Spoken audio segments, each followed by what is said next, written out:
पढ़ने वाले हैं डेटा टाइप्स के बारे में। Data types are means to identify the type of data and associated functions for handling it. कहने का मतलब है कि जो डेटा टाइप है वो मेनली ये बताता है कि एक वेरिएबल किस तरह के डेटा को स्टोर कर सकता है। Data types in JavaScript define the data type that a variable can store. मतलब एक वेरिएबल किस तरह के डेटा को स्टोर करेगा, ये उसका डेटा टाइप डिफाइन करता है। JavaScript supports different data types. अगर हम जावास्क्रिप्ट की बात करें तो जावास्क्रिप्ट में डिफरेंट टाइप का डेटा टाइप होता है। जैसे एक है प्रिमिटिव डेटा टाइप और दूसरा है non primitive data types. The primitive data types in JavaScript include string, number, boolean, undefined and null। यानी ऐसा डेटा टाइप जो बेसिक हो, जो किसी अदर डेटा टाइप से डिराइव नहीं किया गया हो, इसे हम प्रिमिटिव डेटा टाइप बोलते हैं। दूसरा है नॉन प्रिमिटिव डेटा टाइप। अगर हम नॉन प्रिमिटिव डेटा टाइप की बात करें तो नॉन प्रिमिटिव डेटा टाइप क्या होता है? ऐसा डेटा टाइप जो अदर डेटा टाइप से डिराइव करके बनाया गया है। जैसे एग्जाम्पल है object, array and functions. First अगर हम बात करें प्रिमिटिव डेटा टाइप की, तो प्रिमिटिव डेटा टाइप पहला है numbers. The number the number data type can be N integer, a floating point value और एक्सपोनेंशियल वैल्यू और NaN और इंफिनिटी। मतलब अगर हम प्रिमिटिव डेटा टाइप पढ़ रहे हैं तो इसमें पहला कंसेप्ट आता है नंबर्स यानी न्यूमेरिक डेटा टाइप की। तो ये numeric data type either integer हो सकता है, फ्लोटिंग पॉइंट वैल्यू हो सकती है जिसे हम डेसिमल नंबर कहते हैं, या रियल नंबर। उसके बाद होता है एक्सपोनेंशियल वैल्यू, NaN और इंफिनिटी। तो ये है प्रिमिटिव डेटा टाइप। अब इसमें अगर हम देखें तो कोई भी वेरिएबल को डिफाइन करने के लिए हम वेर कीवर्ड का यूज करते हैं। यहाँ पर वेर कीवर्ड का यूज करके वेरिएबल डिफाइन किया गया है वेर ए, और इक्वल टू 250 लिखा हुआ है। इसका मतलब क्या है? ये जो वेरिएबल ए है इसकी वैल्यू क्या है? इंटीजर, क्योंकि 250 एक इंटीजर टाइप का डेटा है। नेक्स्ट अगर हम बात करें वेर बी की, तो वेर बी की वैल्यू है 25.5। मतलब ये वैल्यू जो है वो डेसिमल कंटेन कर रहा है। इसका मतलब ये एक रियल नंबर है। रियल नंबर डेसिमल नंबर होते हैं पॉइंट वाले वैल्यू। नेक्स्ट है var C. Var C equal to 10e4। 10e4 का मतलब है 10 एक्सपोनेंट 4, यानी 10 इंटू 10 टू द पावर 4। ई से क्या होता है? हम 10 के पावर के फॉर्म में लिखते हैं, E4 है, इसका मतलब 10 टू द पावर 4, यानी 10e4 का जो इक्विवेलेंट है वो है 10 इंटू 10 टू द पावर 4, और ई है मतलब एक्सपोनेंशियल वैल्यू है। तो ये है तीसरा न्यूमेरिक डेटा टाइप। नेक्स्ट है there are special numeric values NaN and infinity. NaN और इंफिनिटी कब होता है? जैसे अगर हम बात करें पहले इंफिनिटी की, तो कोई भी नंबर जिसको हम 0 से डिवाइड कर दें, if a number is divided by 0 the resulting value is infinity. जैसे हमने किसी नंबर को 0 से डिवाइड कर दिया तो 0 से डिवाइड करने पे इंफिनिटी होता है। यहाँ एग्जांपल दिया हुआ है 5/0, मतलब 5 को 0 से डिफाइन कर दिया, यानी रिजल्ट क्या है? इंफिनिटी। अब इस नंबर का जो टाइप है वो भी इंफिनिटी होगा। टाइप अगर हमें देखना है तो उसके लिए हम टाइप ऑफ ऑपरेटर यूज करते हैं। टाइप ऑफ इन्फिनिटी क्या है? Returns number. मतलब ये न्यूमेरिक वैल्यू है लेकिन इन्फिनिटी है। दूसरा है NaN। NaN results when we try to perform an operation on a number with non-numeric value।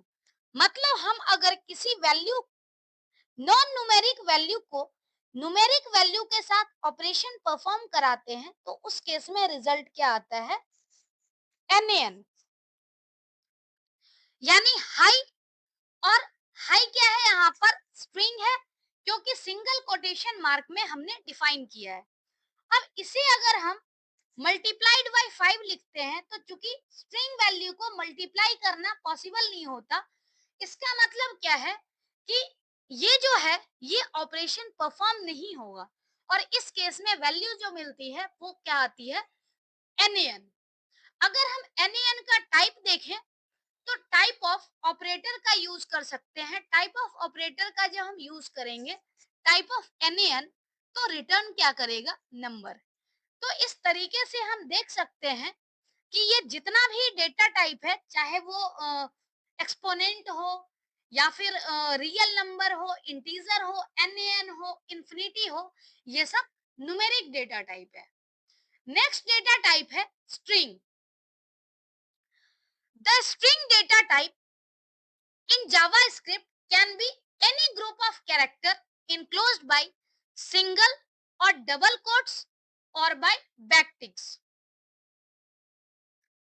अगर हम जावास्क्रिप्ट की बात करें तो जावास्क्रिप्ट में कोई भी जो डेटा टाइप होता है स्ट्रिंग टाइप का, तो उसको डिफाइन करने का तरीका है आइदर हम डबल कोटेशन मार्क में लिखें, जैसे वेर str1 है। str1 यानी स्ट्रिंग टाइप का हमने स्ट्रिंग str नाम का एक वेरिएबल डिफाइन किया है। अब वेरिएबल की वैल्यू है this is string, string1। Double quotation mark से है मतलब यूज किया हुआ है, यानी ये भी स्ट्रिंग है। दूसरे में सिंगल कोटेशन मार्क है, यानी ये भी क्या है? एक स्ट्रिंग है। और तीसरे में यूज किया है बैकटिक। तो जावास्क्रिप्ट में बैकटिक भी वैलिड होता है स्ट्रिंग के लिए। तो कंफ्यूज नहीं होना है, कोई भी स्ट्रिंग हो उसको हम तीन तरीके से डिफाइन कर सकते हैं जावास्क्रिप्ट में, आइदर सिंगल कोटेशन मार्क या फिर डबल कोटेशन मार्क या फिर बैकटिक। नेक्स्ट डेटा टाइप है बुलियन। कोई भी डेटा बुलियन कब होते हैं?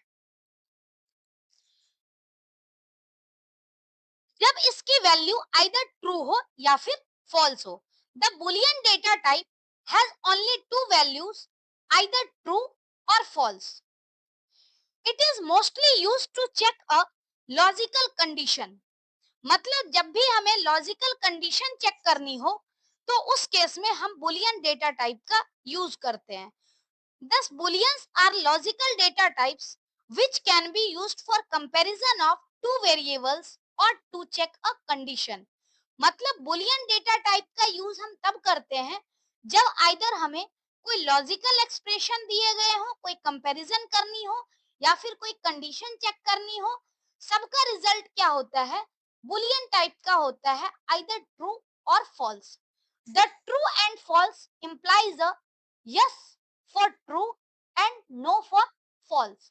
मतलब यस अगर होगा तो यस का मतलब ट्रू है, नो का मतलब फॉल्स है। When we check the data type of true और false using type of operator, it returns a boolean. यानी ट्रू और फॉल्स का जब हम डेटा टाइप चेक करेंगे तो बुलियन रिटर्न करेगा। जैसे type of true returns boolean, type of false returns Boolean.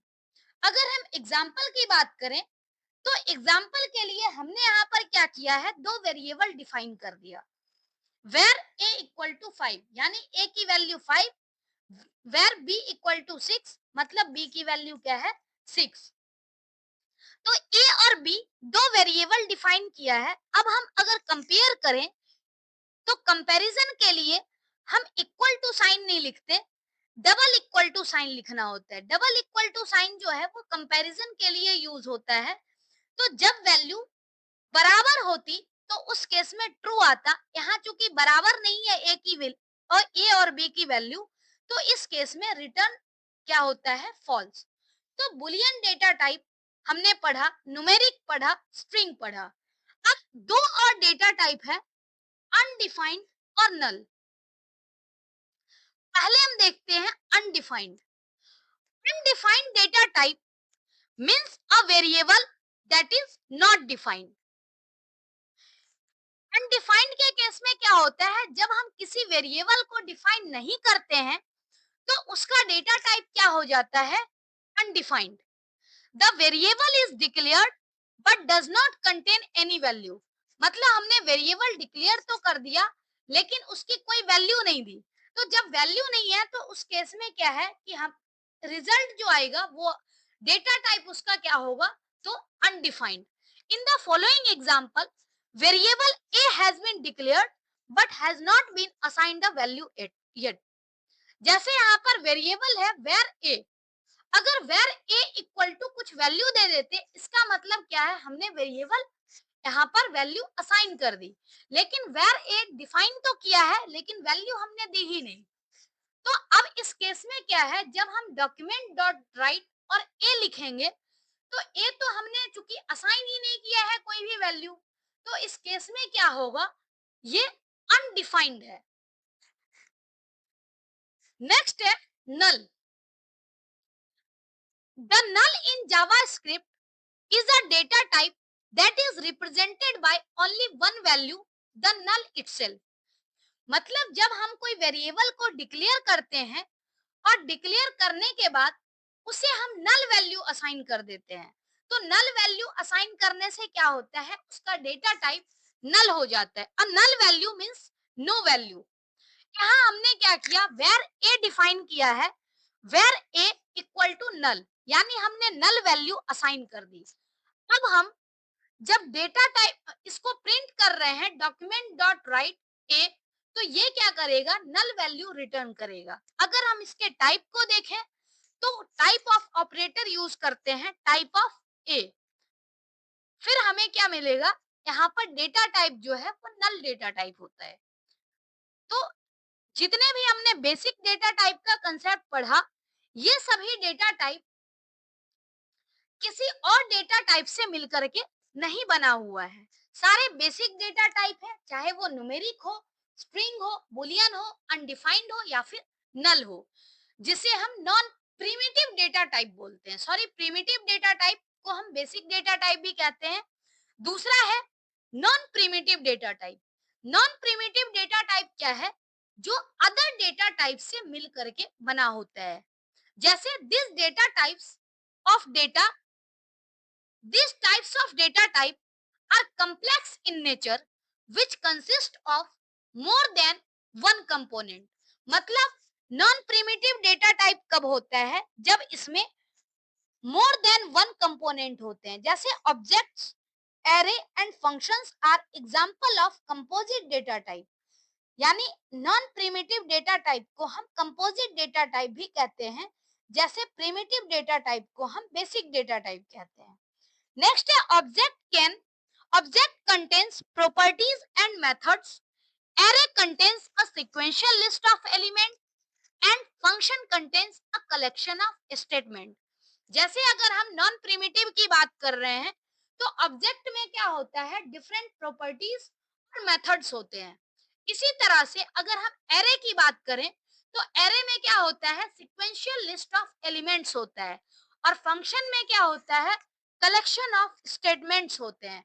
तो इसका मतलब क्या है, एक सिंगल स्टेटमेंट नहीं होता, सिंगल कंपोनेंट नहीं होते हैं, इसीलिए इसे कंपोजिट डेटा टाइप कहा गया है। JavaScript variables are used to store data that can be changed later on। Normal life में भी क्या होता है, जो वेरिएबल्स होते हैं उसकी वैल्यू हम बाद में चेंज कर सकते हैं। उसी तरह से जावास्क्रिप्ट का जो वेरिएबल होता है उसकी वैल्यू को हम जब भी चाहें तब उसे चेंज कर सकते हैं। The variables can be thought of as named containers. मतलब क्या है कि वेरिएबल को हम एक कंटेनर के रूप में डिफाइन करते हैं। जैसे हमने कोई वेरिएबल डिफाइन किया है तो उसके लिए क्या है, मेमोरी में एक स्पेस क्रिएट हो जाता है, और जब भी हम वैल्यू असाइन करते हैं तो उस पर्टिकुलर मेमोरी लोकेशन पे वैल्यू असाइन हो जाती है। You can place data into these containers and then refer to the data simply by naming the container। मतलब हम जब वेरिएबल डिफाइन करते हैं तो उस केस में क्या है, स्पेस क्रिएट हो जाता है। कंटेनर हम इसीलिए बोल रहे हैं, और जब हम इसमें वैल्यू असाइन कर देते हैं तो जो डेटा है वो इस कंटेनर में प्लेस हो जाता है। JavaScript variables must have unique names। These names are called identifiers। मतलब जावास्क्रिप्ट का जो वेरिएबल है वो यूनिक होना चाहिए, यूनिक नेम हो, और इसे हम आइडेंटिफायर्स बोलते हैं। यानी जो वेरिएबल है, वेरिएबल का दूसरा नाम है आइडेंटिफायर। अब इसके लिए कुछ हमें इंपॉर्टेंट फैक्ट ध्यान में रखने हैं। Variable naming convention. JavaScript has some rules when we give the name of the variable। Following factors must be considered while naming the variable। यानी जब भी हम वेरिएबल को डिफाइन करते हैं तो उस टाइम पे हमें कुछ पर्टिकुलर चीजें ध्यान में रखनी है। क्या क्या ध्यान में रखनी है? जैसे केस सेंसिटिविटी। हम जानते हैं कि जो जावा स्क्रिप्ट का वेरिएबल है वो केस सेंसिटिव होता है, यानी अपर केस लेटर और लोअर केस लेटर दोनों डिफरेंट है। तो जब भी हम कोई नेम असाइन करते हैं, कोई वेरिएबल क्रिएट करते हैं, तो वो वेरिएबल जो है जिस तरीके से हम क्रिएट करेंगे उसी तरीके से यूज भी होना चाहिए। अगर ऐसा नहीं होता है तो उस केस में क्या है, एरर जनरेट होगा। जैसे यहाँ पर क्या है, नम वैल्यू 4 तरीके से लिखा गया है, और चारों नम वैल्यू का जो मतलब है वो डिफरेंट है। क्योंकि डिफरेंट होने का यही रीजन है, जावा स्क्रिप्ट केस सेंसिटिव होता है और इसमें लोअर केस लेटर और अपर केस लेटर की वैल्यू डिफरेंट होती है। तो जब कभी हम वेरिएबल को डिफाइन करेंगे तो हमें लोअर केस लेटर और अपर केस लेटर का खास ध्यान में रखना होगा। दूसरा है यूज वैलिड कैरेक्टर। यानी जब भी हम वेरिएबल डिफाइन करते हैं तो हमें उसके लिए सिर्फ वैलिड कैरेक्टर ही यूज करने हैं। A variable must begin with underscore और लेटर ओनली। यानी जब भी हम वेरिएबल लिखेंगे तो आइदर अंडरस्कोर साइन से स्टार्ट होना चाहिए या फिर लेटर से स्टार्ट होना चाहिए। All other characters are invalid to start the variable name. Variable must not contain blank spaces.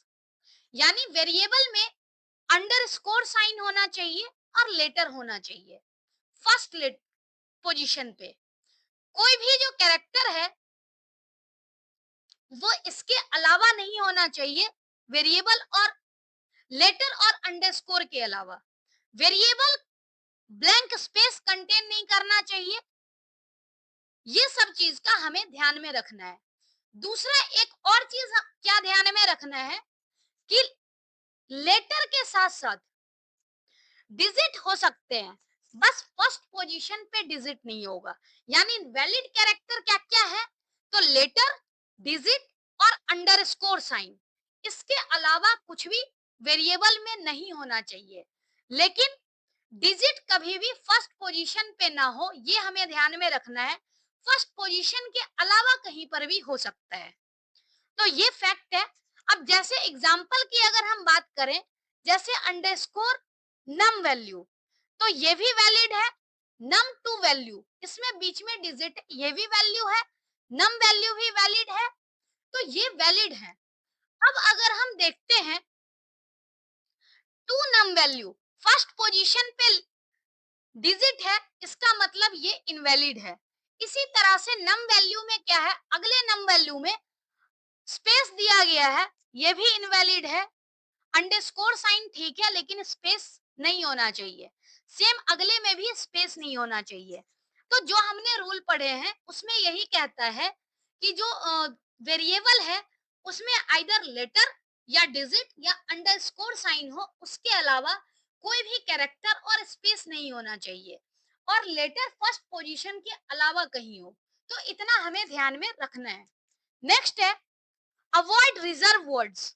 Reserve words क्या होते हैं? कुछ स्पेशल वर्ड्स होते हैं जो कि जावा स्क्रिप्ट में स्पेसिफिक मीनिंग है, यानी ये वेरिएबल एज इट इज हम यूज कर लेते। ये रिजर्व वर्ड जो है इसका स्पेसिफिक मीनिंग है और हम इसे जब चाहे यूज कर सकते हैं, हमें अलग से डिफाइन नहीं करना पड़ता है। These words cannot be used as a variable name, यानी इस रिजर्व वर्ड को हम वेरिएबल के रूप में यूज नहीं कर सकते।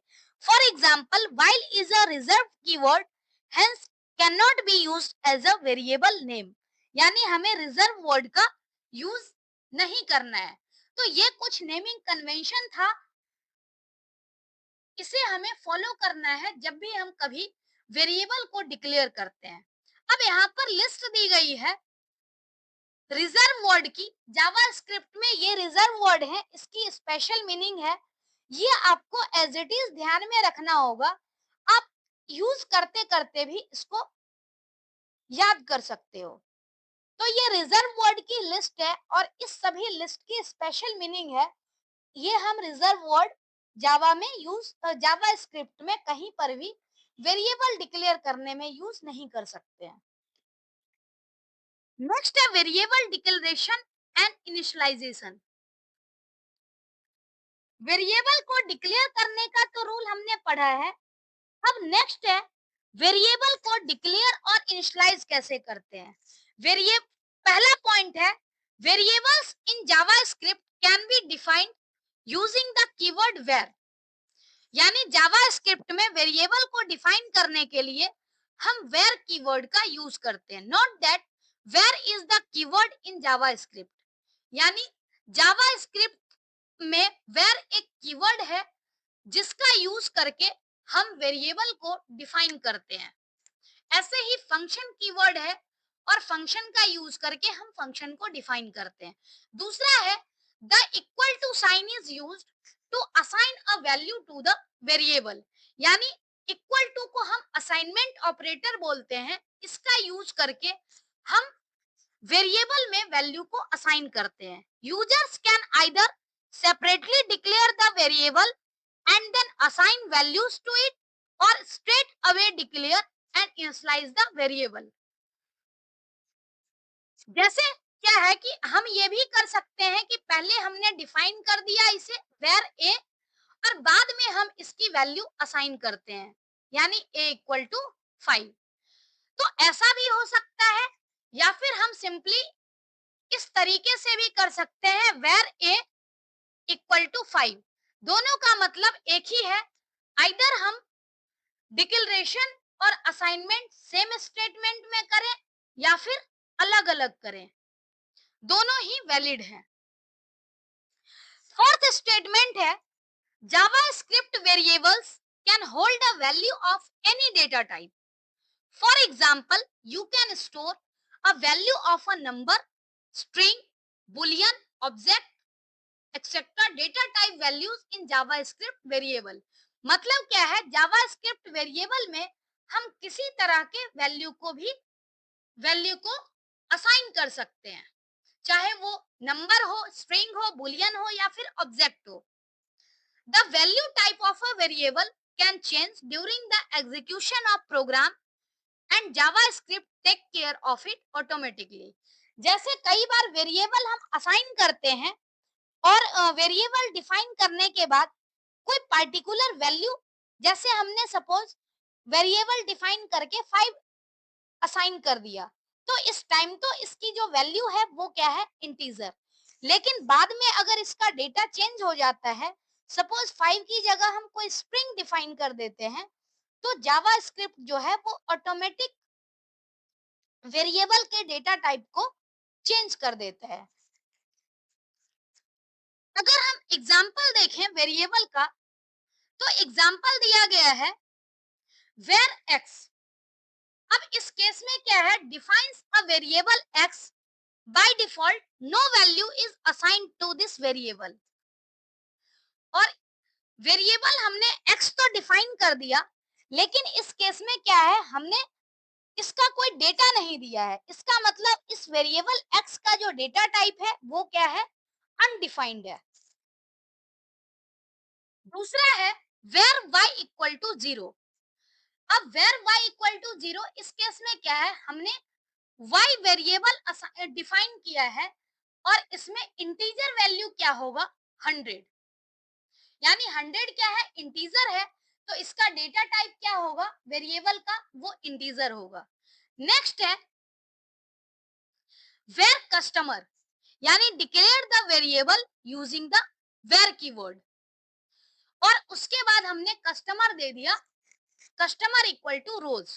मतलब हमने सेपरेट लाइन में कस्टमर नाम का वेरिएबल डिफाइन किया है, उसके बाद हमने कस्टमर को वैल्यू असाइन की है। नेक्स्ट है var sum equal to x plus Y.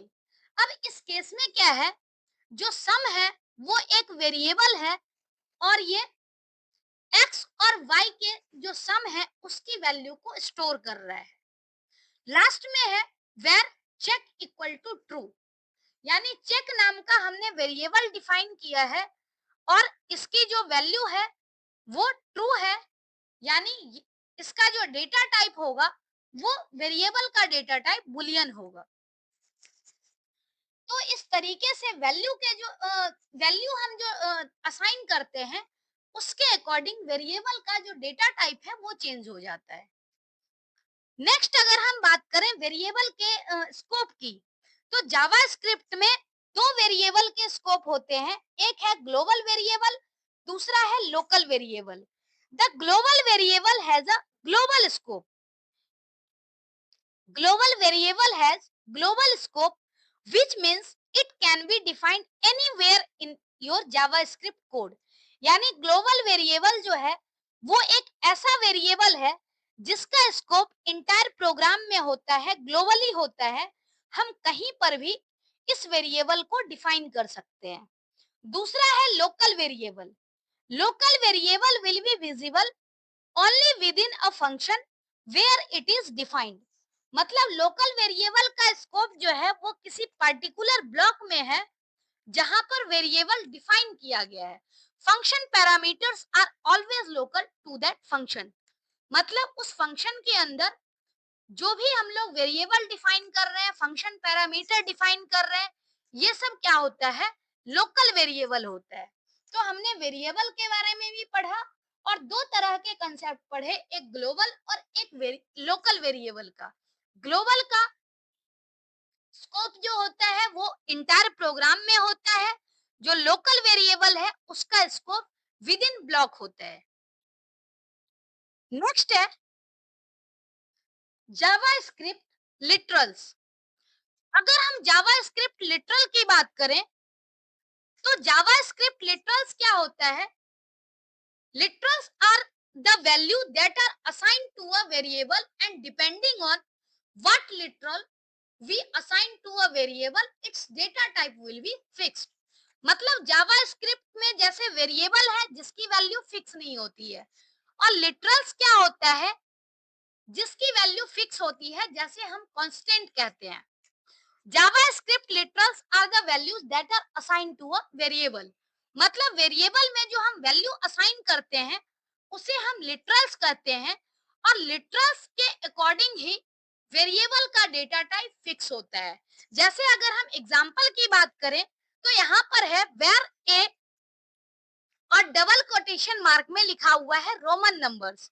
यानी हम जानते हैं डबल कोटेशन मार्क में कोई भी चीज हो वो एज इट इज प्रिंट हो जाता है, और ये क्या है, एक स्ट्रिंग है। यानी हमने ए की जो वैल्यू असाइन की है वो स्ट्रिंग असाइन की है, इसलिए इसका डेटा टाइप ए जो वेरिएबल है इसका डेटा टाइप क्या होगा, स्ट्रिंग।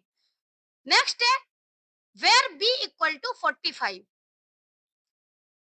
मतलब b इक्वल टू 45 है इस केस में हम क्या कर रहे हैं, b को 45 असाइन कर रहे हैं, और 45 क्या है, इंटीजर है, यानी b का जो डेटा टाइप है वो भी इंटीजर हो गया।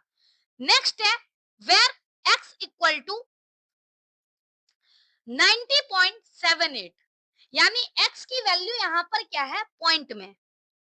इसका मतलब हमने पॉइंट में वैल्यू दे दी है, तो x का जो डेटा टाइप है वो भी क्या है, रियल। इसी तरह से नेक्स्ट वेरिएबल दिया गया है वेर c, और इसमें एक स्क्वायर ब्रैकेट में लिस्ट के फॉर्म में डेटा दिया गया है 34, 56 और 78। तीनों क्या है, सिमिलर डेटा टाइप है, और एक लिस्ट के फॉर्म में स्क्वायर ब्रैकेट में दी गई है। इसका मतलब ये क्या है, एक एरे है। हम लोग एरे के बारे में बाद में पढ़ेंगे, फिलहाल के लिए ये जान रहे हैं कि ये एक एरे है, और जो सी वेरिएबल है इट मींस इसका टाइप एरे हो गया। नेक्स्ट है var D equal to true, एक बुलियन टाइप का वैल्यू है।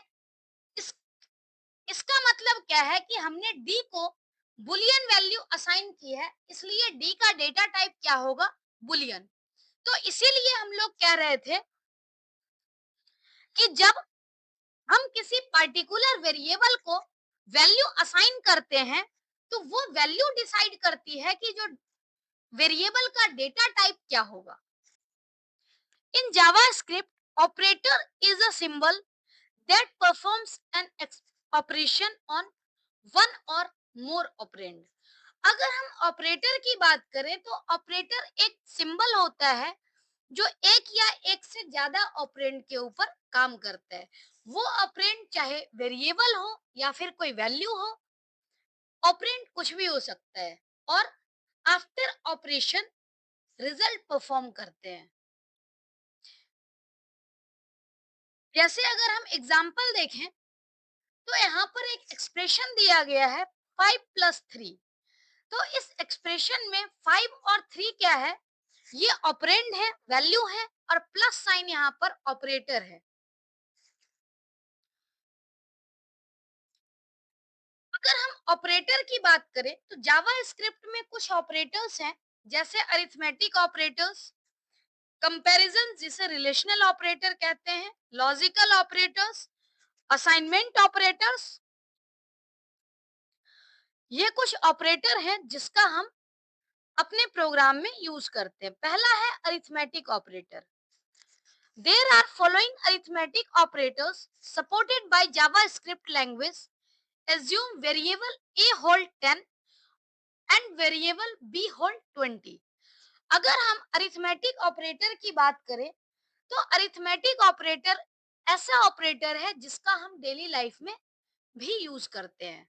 जैसे एडिशन, एडिशन क्या होता है, एडिशन ऑपरेटर दो ऑपरेंड को ऐड करने का काम करता है। जैसे हमने एज्यूम किया है ए की वैल्यू यहाँ पर 10 है और बी की वैल्यू 20 है, ये हमें बोला गया है ऑलरेडी स्टेटमेंट में एज्यूम करने के लिए। एडिशन क्या करता है, दो ऑपरेंड को ऐड करने का काम करता है। जैसे ए की वैल्यू 10 है, बी की वैल्यू 20 है, तो रिजल्ट यहाँ पर क्या आ रहा है, 10 + 20 यानी 30। ऐसे ही दूसरा ऑपरेटर है सब्ट्रैक्शन, यानी माइनस साइन। सब्ट्रैक्शन क्या करता है, हमेशा सेकेंड ऑपरेंड को माइनस करते हैं फर्स्ट में से, यानी a माइनस बी है, इसका मतलब a में से b को माइनस करेंगे। अगर b माइनस a होता तो b में से a को माइनस करते, और इसका रिजल्ट डिफरेंट हो जाता है अगर हम पहले a को लिखें बाद में b को लिखें, या पहले b को लिखें बाद में a को लिखें। तो जैसे क्वेश्चन में गिवन होगा उसके अकॉर्डिंग ही हमें लिखना होता है। अब ऐसे इस कंडीशन में a माइनस बी है, a की वैल्यू 10, b की वैल्यू 20, यानी 10 माइनस 20 माइनस 10। नेक्स्ट है मल्टीप्लीकेशन।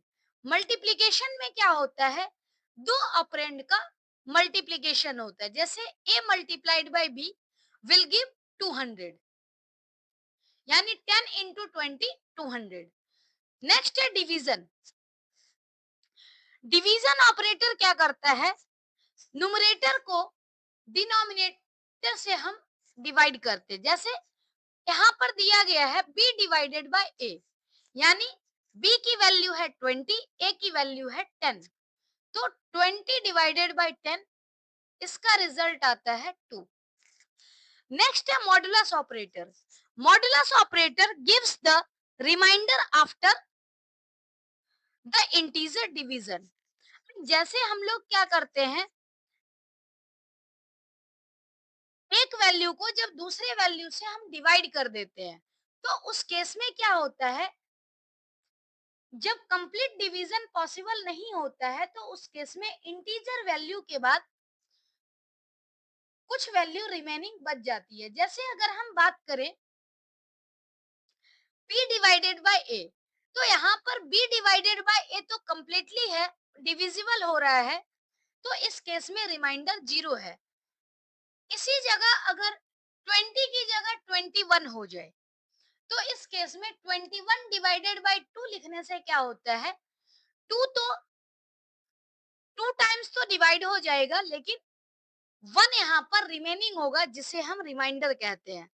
तो मॉडुलस ऑपरेटर जो है वो रिमाइंडर फाइंड आउट करने के लिए यूज किया जाता है। नेक्स्ट है इंक्रीमेंट ऑपरेटर। अगर हम इंक्रीमेंट ऑपरेटर की बात करें, तो इंक्रीमेंट ऑपरेटर क्या करता है,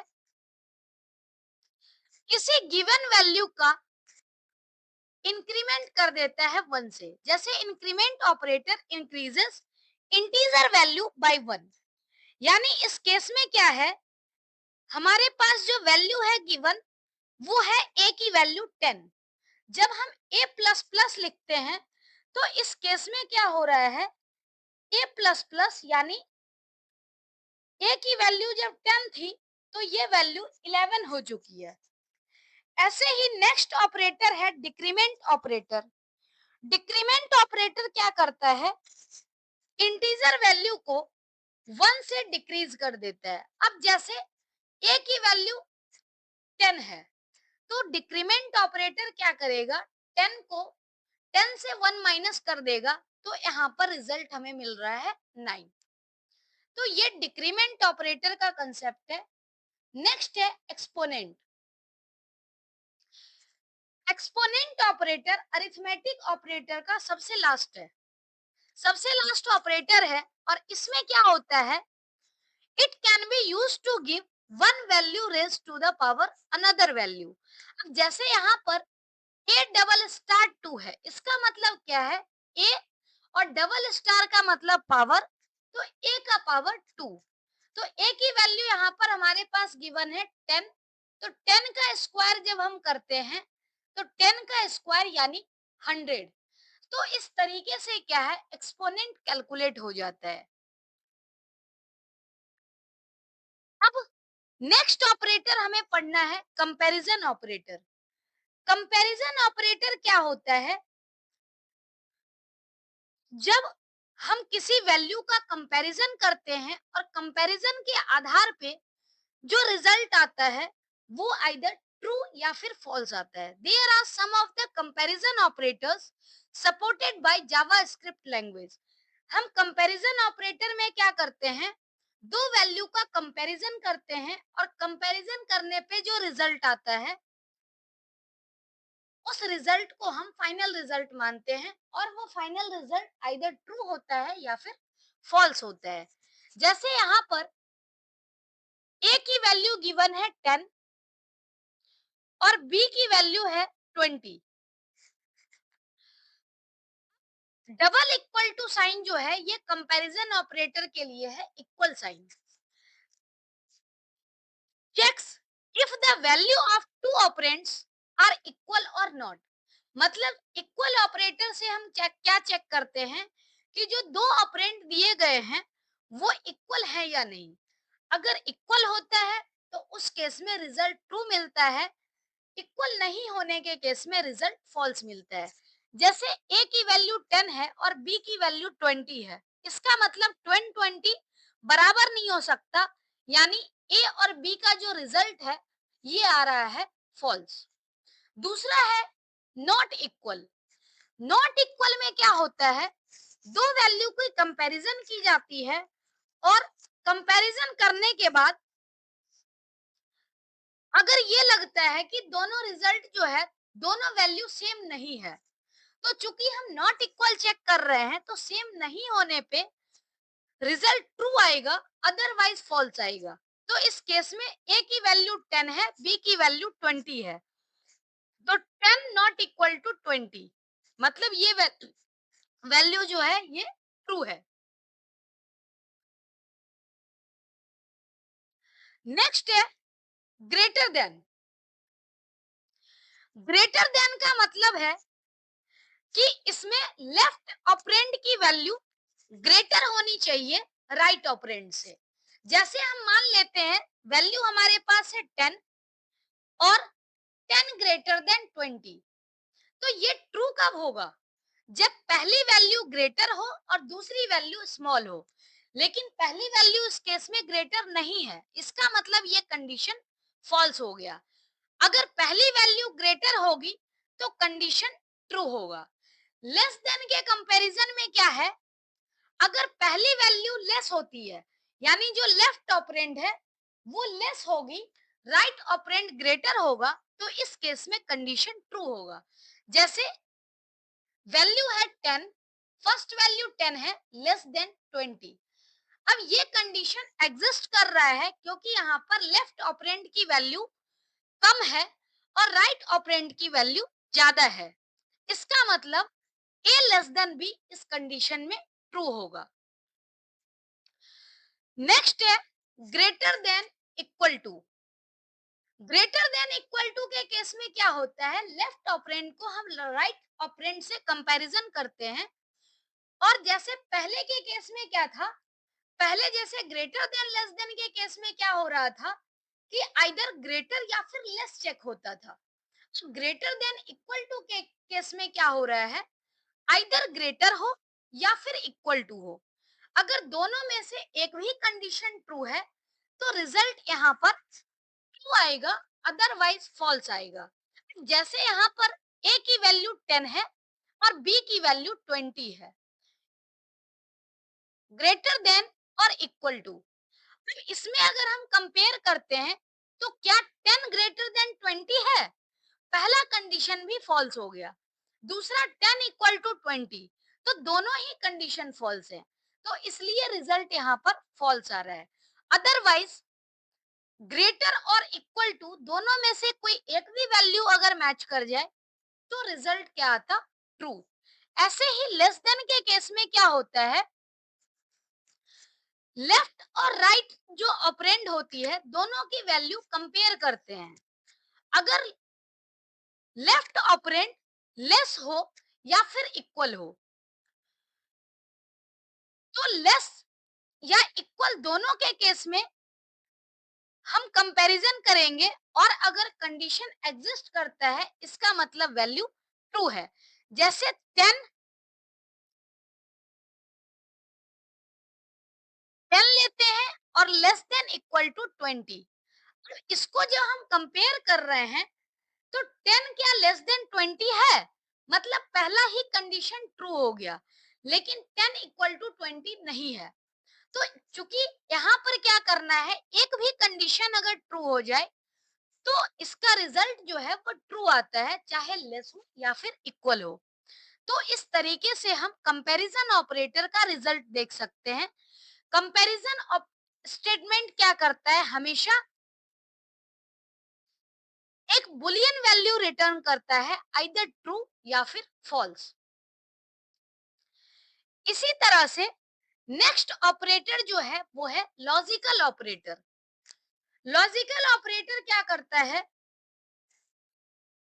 इस केस में लॉजिक को चेक करता है, रिलेशन चेक करता है, और अगर कंडीशन ट्रू होगा तो उस केस में वैल्यू ट्रू होगी, फॉल्स के केस में वैल्यू फॉल्स होगा। There are some of the logical operators supported by JavaScript language. अब इस कंडीशन में भी हमने क्या किया है, 10 की ए की वैल्यू 10 ले ली है और बी की वैल्यू 20 ले ली है। अब लॉजिकल ऑपरेटर को हम देखते हैं, वैसे लॉजिकल एंड है पहला ऑपरेटर, लॉजिकल एंड के केस में क्या होता है, दो, अगर हमारे पास दो या दो से ज्यादा कंडीशन है तो उस केस में क्या होता है, हर एक कंडीशन ट्रू होने चाहिए। यहाँ पर लॉजिकल एंड जो यूज किया है वो इस तरह से ऐड किया है, जैसे if both the operands are non zero numbers then return the second number, for zero it returns zero. मतलब इस केस में क्या है कि अगर दो नॉन जीरो ऑपरेंड हो तो दो नॉन जीरो ऑपरेंड के केस में क्या होता है, हमेशा जो इसका आउटपुट है वो सेकेंड नंबर होगा।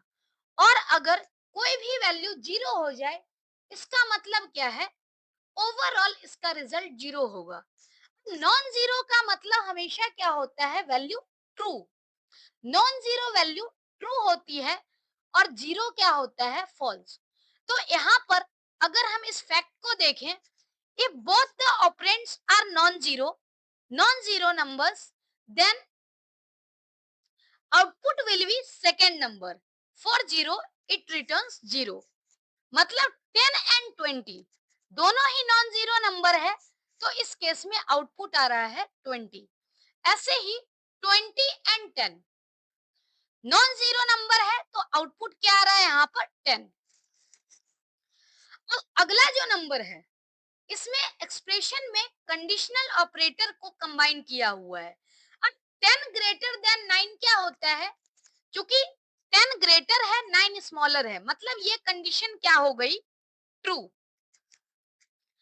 उसके बाद है एंड 7 लेस देन 6, तो चूंकि 7 लेस देन 6 नहीं होता है तो ये कंडीशन क्या हो गया, फॉल्स।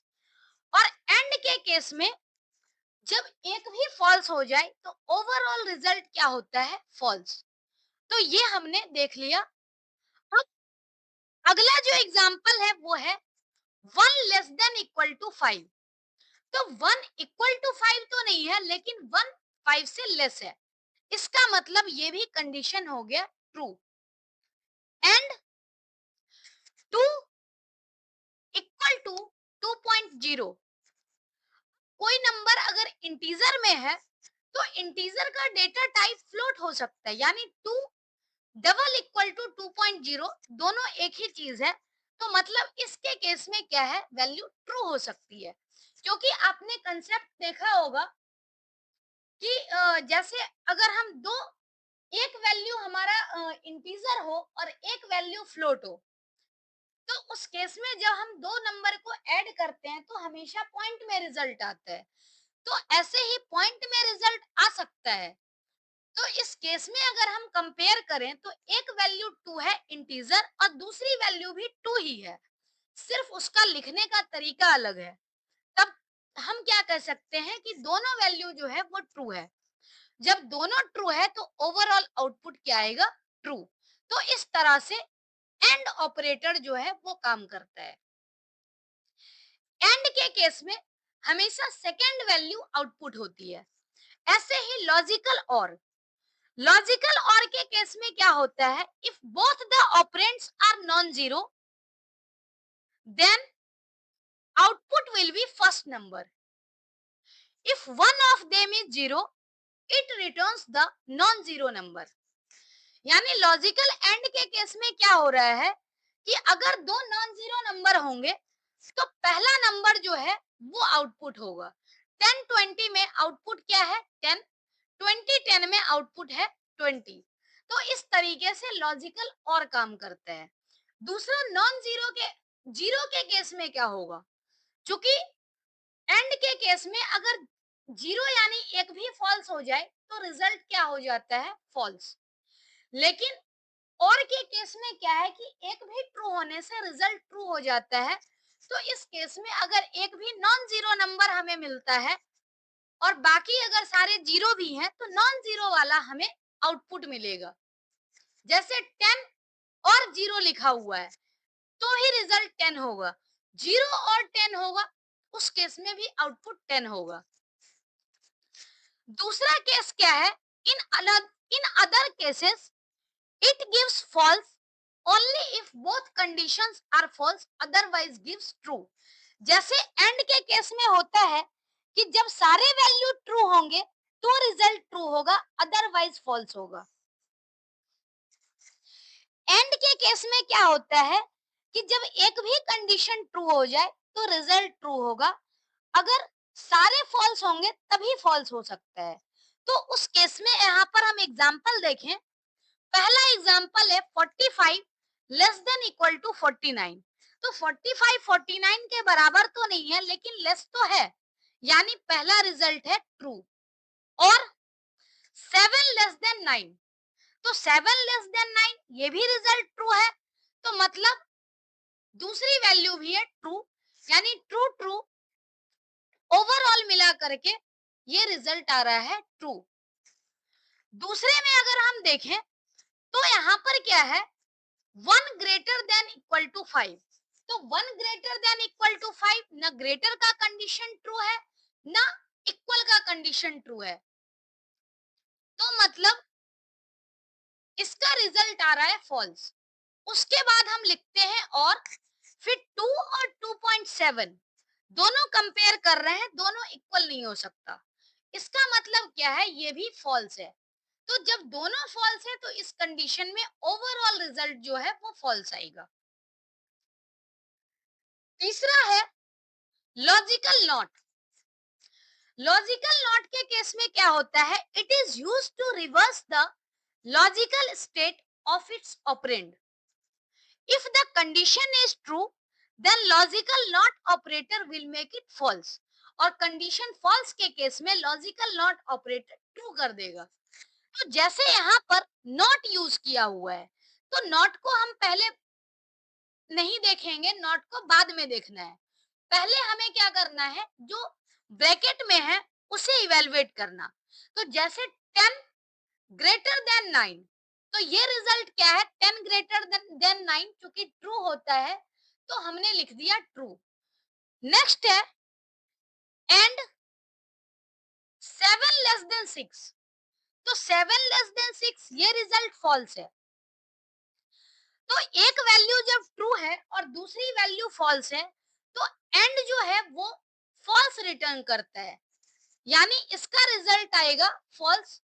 और लॉजिकल नॉट लगा हुआ है इससे पहले, तो नॉट फॉल्स यानी फॉल्स वाला जो होगा उसका रिजल्ट आ जाएगा यहाँ पर ट्रू।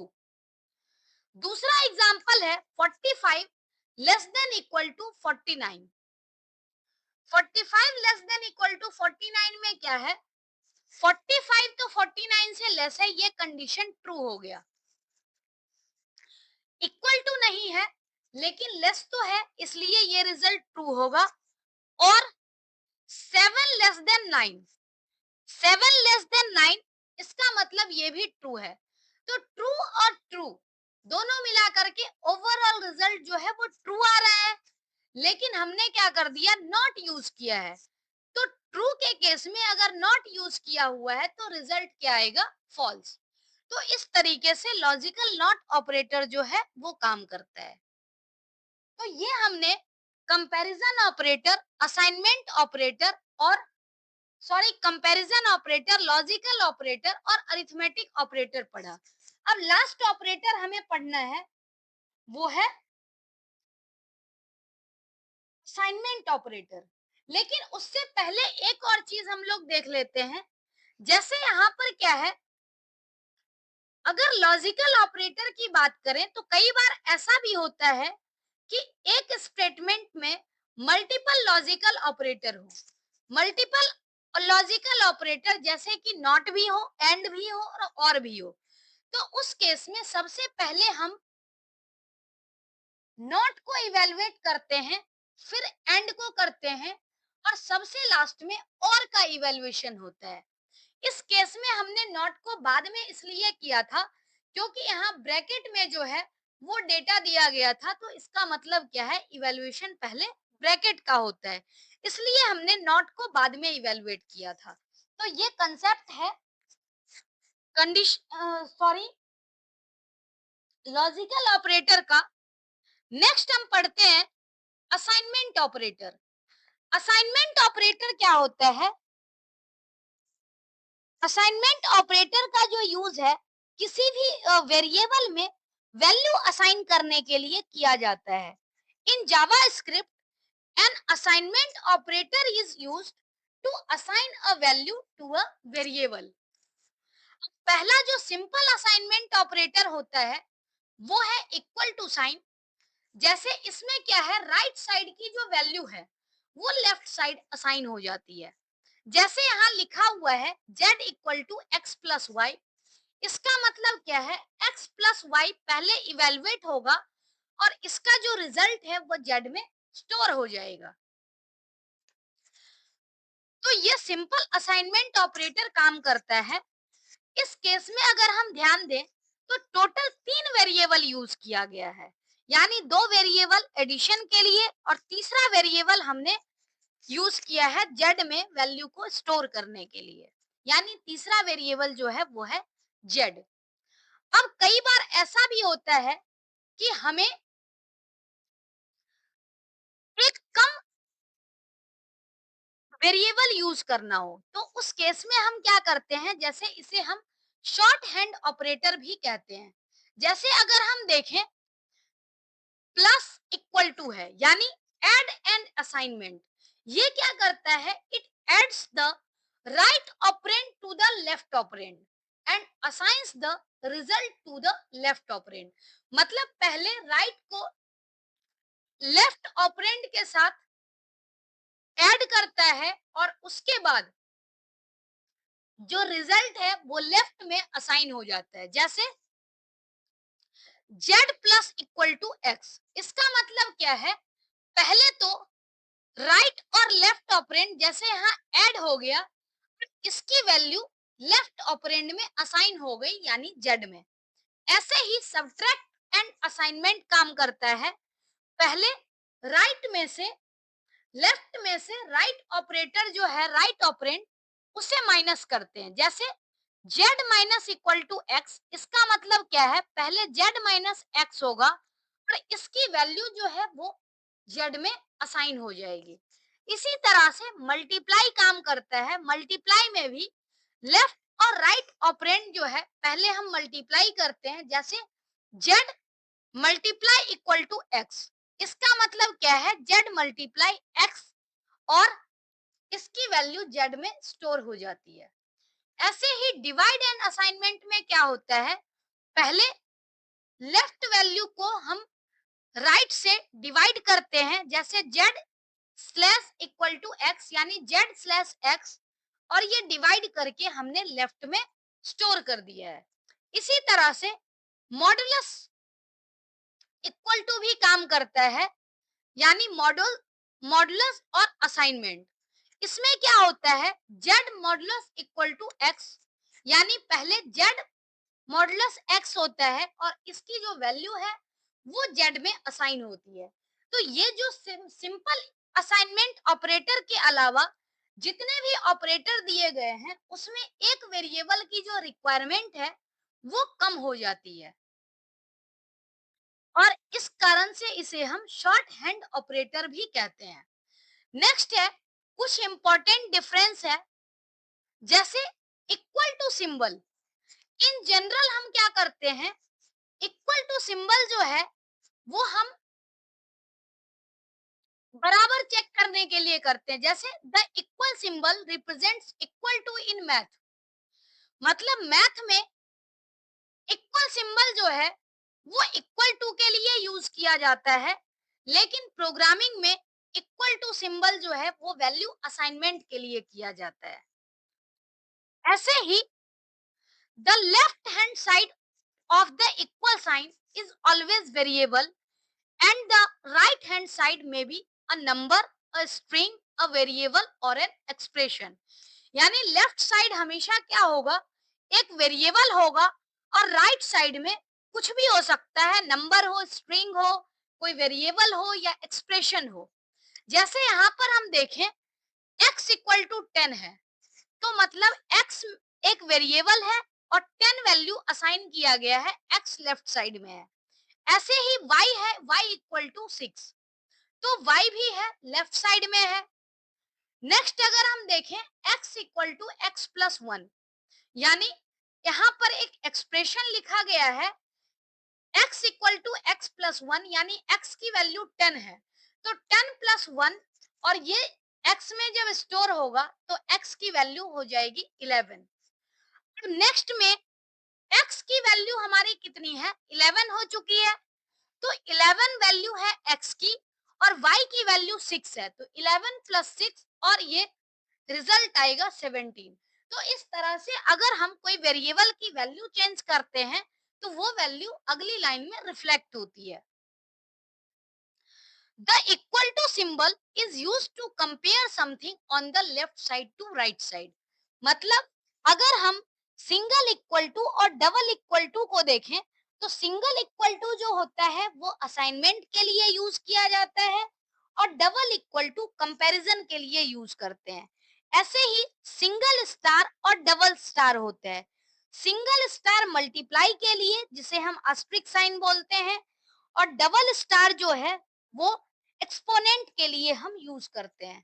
तो ये तो हमने पढ़ा arithmetic operator, logical operator, conditional operator और असाइनमेंट ऑपरेटर। दो ऑपरेटर और हैं,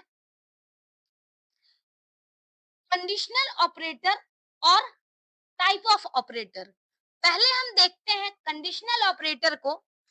कंडीशनल ऑपरेटर क्या कहते, इसे हम टर्नरी ऑपरेटर कहते हैं, क्योंकि इसमें क्या होता है, तीन पार्ट होता है टोटल, जिसमें फर्स्ट पार्ट कंडीशनल स्टेटमेंट को हम क्वेश्चन मार्क और कॉलोन से रिप्रेजेंट करते हैं। जैसे यहाँ पर अगर हम देखें तो इसका जो सिंटेक्स है वो है फर्स्ट पार्ट में कंडीशन, देन क्वेश्चन मार्क, फिर फर्स्ट स्टेटमेंट, कॉलोन और सेकेंड स्टेटमेंट। तो इसमें टोटल तीन पार्ट होता है। अगर हम इसके पैरामीटर की बात करें तो कंडीशन क्या है, एक कंडीशनल स्टेटमेंट है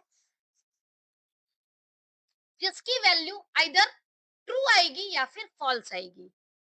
अगर कंडीशन ट्रू होता है, कंडीशनल स्टेटमेंट अगर ट्रू रिटर्न करता है तो फर्स्ट स्टेटमेंट एग्जीक्यूट होगा, और अगर कंडीशनल स्टेटमेंट फॉल्स होता है तो सेकंड स्टेटमेंट जो है वो एग्जीक्यूट होगा।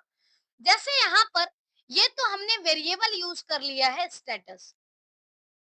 नॉर्मल यहाँ पर हमने एक कंडीशन दी, marks greater than 30, greater than equal to 30, यानी किसी के मार्क्स चेक हो रहे हैं, अगर ग्रेटर देन इक्वल टू 30 है यानी कंडीशन ट्रू हो जाएगी तो रिजल्ट होगा पास, और अगर कंडीशन फॉल्स होगी तो रिजल्ट फेल यहाँ पर प्रिंट हो जाएगा। तो इस तरीके से कंडीशनल ऑपरेटर काम करता है। कई बार जैसे इफ एल्स का कंसेप्ट होता है जिसमें एक कंडीशन दी जाती है और दो सिचुएशन होता है, आइदर ट्रू का या फिर फॉल्स का। ट्रू होने पे इफ का ब्लॉक एग्जीक्यूट करता है, फॉल्स होने पे एल्स का ब्लॉक एग्जीक्यूट करता है। तो इसी तरीके से जब अगर हमें छोटा प्रोग्राम इस तरह से लिखना है जिसमें दो ही कंडीशन है तो उसके लिए हम कंडीशनल ऑपरेटर का भी यूज कर सकते हैं। फर्स्ट पार्ट कंडीशन की होगी, अगर कंडीशन ट्रू होगा तो पहला स्टेटमेंट आंसर होगा, कंडीशन फॉल्स होगा तो दूसरा स्टेटमेंट आंसर होगा। जैसे स्टेटमेंट की जो वैल्यू है वो पास कब होगी, जब रिजल्ट मार्क्स 10 या उससे ज्यादा हो तो इसका स्टेटस क्या ऐड हो जाएगा, पास। और अगर 10 से कम होगा तो उस कंडीशन में स्टेटस की जो वैल्यू है वो फेल असाइन हो जाएगी। तो इस तरीके से कंडीशनल ऑपरेटर काम करता है। नेक्स्ट ऑपरेटर है type of operator. Type of operator क्या करता है, जावा स्क्रिप्ट में कोई भी वेरिएबल हो, डेटा हो, उसका हमें डेटा टाइप चेक करने के लिए टाइप ऑफ ऑपरेटर का यूज करना होता है। Type of in JavaScript is an operator used for type checking, यानी टाइप चेकिंग के लिए हम टाइप ऑफ ऑपरेटर यूज करते हैं and returns the data type of the operand pass to it. मतलब डेटा टाइप जो है वो ऑपरेंड का डेटा टाइप रिटर्न होता है। The operand can be any variable,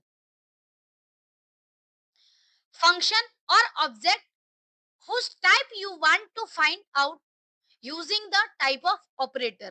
मतलब हम टाइप ऑफ ऑपरेटर का यूज तब करते हैं जब हमें ऑपरेंड का या फिर किसी वेरिएबल का फंक्शन का डेटा टाइप जानना हो, तो उसके लिए हम टाइप ऑफ ऑपरेटर का यूज करते हैं। जो सिंटैक्स है वो इस तरीके से लिखना होता है, टाइप ऑफ और ऑपरेंड। ऑपरेंड का जो डेटा टाइप है वो वैल्यू रिटर्न हो जाता है। तो ये टाइप ऑफ ऑपरेटर इस तरह से वर्क करता है। ये हमने सारा जो पढ़ा है ये ऑपरेटर्स का कंसेप्ट था।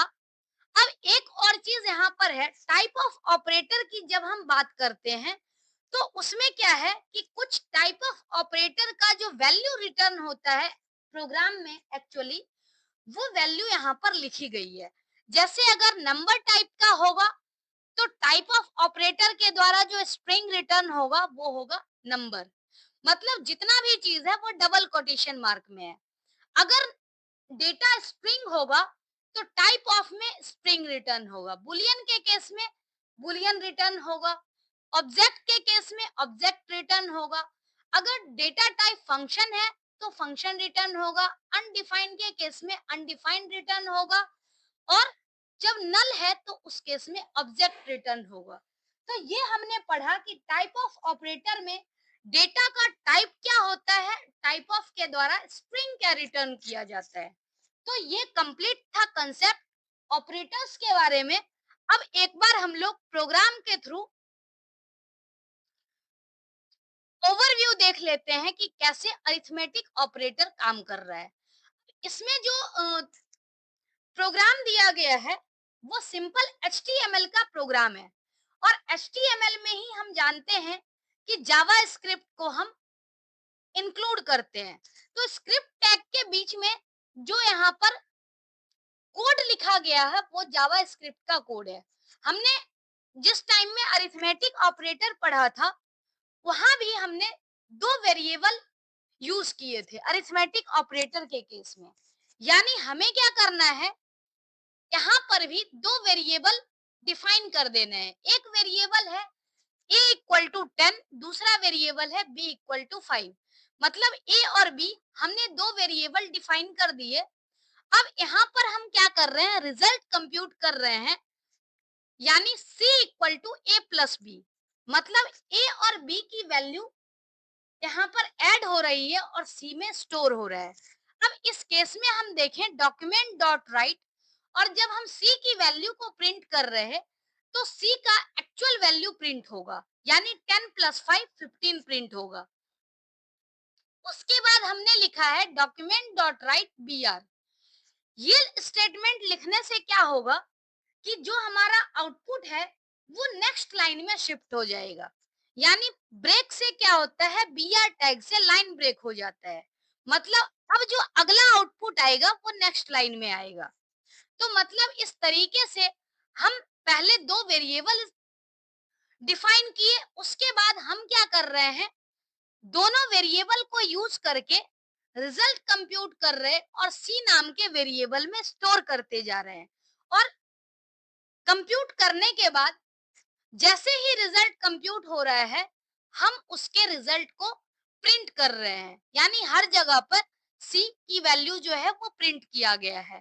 तो इस तरह से अरिथमेटिक ऑपरेटर में plus, minus, multiply, divide, modulus, a plus plus, ऐसे ही plus plus a, minus minus b, ये सारा चीज जो है ये कैलकुलेट किया गया है। ये अरिथमेटिक ऑपरेटर का कंसेप्ट है। अब जैसे यहाँ पर देखें, जो प्लस प्लस है वो रिफ्लेक्ट होता है। जैसे अगर हम देखें कि a की वैल्यू सपोज पहले से 10 है, तो a में अगर हम प्लस प्लस करते हैं तो वैल्यू यहाँ पर क्या हो जाएगी, एक इंक्रीज हो जाएगी। ऐसे ही अगर प्लस साइन बाद में है, इसका मतलब क्या है, पहले यूज करना उसके बाद इंक्रीमेंट करना। यानी इस कंडीशन में a की जो वैल्यू है वो करंट वैल्यू ही रहेगी, लेकिन अगले इटरेशन के लिए अपडेट हो जाएगी। यानी a प्लस प्लस की वैल्यू अलग यहाँ पर प्रिंट होगी, और ए की वैल्यू अलग प्रिंट होगी। ऐसे ही अगर हमने प्लस प्लस ए कर दिया, यानी पहले प्लस कर दिया बाद में हमने ए यूज किया है, बट इस केस में क्या होगा, पहले इंक्रीमेंट होगा उसके बाद यूज होगा। तो जितना हमने कंसेप्ट पढ़ा है वही कंसेप्ट का यूज करके और सारे स्टेटमेंट जो है वो स्क्रिप्ट टैग में क्लोज कर दिए गए हैं। तो ये एग्जांपल है अरिथमेटिक ऑपरेटर का। इसका एक बार हम लोग रिजल्ट देख लेते हैं, रिजल्ट से ज्यादा अच्छे से क्लियर हो जाएगा। हमारे पास ए की वैल्यू है इनिशियल वैल्यू 10 और बी की वैल्यू यहाँ पर है 5। अब प्लस जो है 15 minus a minus b 5, a into b यानी 10 into 5 50, a divided by b 2। ऐसे ही a मॉडुलस b का जो रिजल्ट है, चूंकि रिमाइंडर कुछ भी नहीं है तो 0।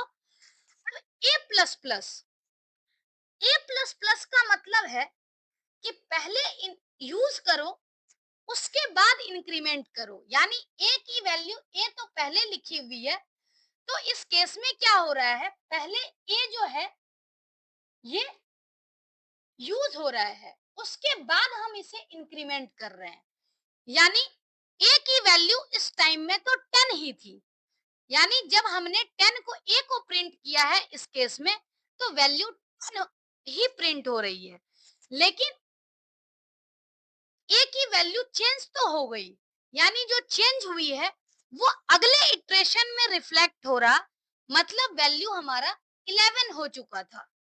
अब उसके नेक्स्ट इटरेशन में अगर हम देखें तो प्लस प्लस ए, यानी पहले इंक्रीमेंट देन यूज, यानी पहले इंक्रीमेंट हम अगर करेंगे तो वैल्यू हमारे पास है ए की वैल्यू अब 11।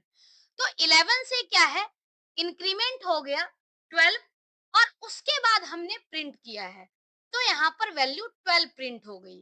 तो ये हमें ध्यान में रखना है, अगर पहले वेरिएबल है और तब इंक्रीमेंट है, यानी a प्लस प्लस बाद में इंक्रीमेंट हो रहा है, इसका मतलब क्या है, पहले यूज देन इंक्रीमेंट। और अगर पहले प्लस है इसका मतलब इंक्रीमेंट पहले होगा और वैल्यू रिफ्लेक्ट बाद में होगा। Increase reflected the next time variable a is output, the increment or decrement reflected in place।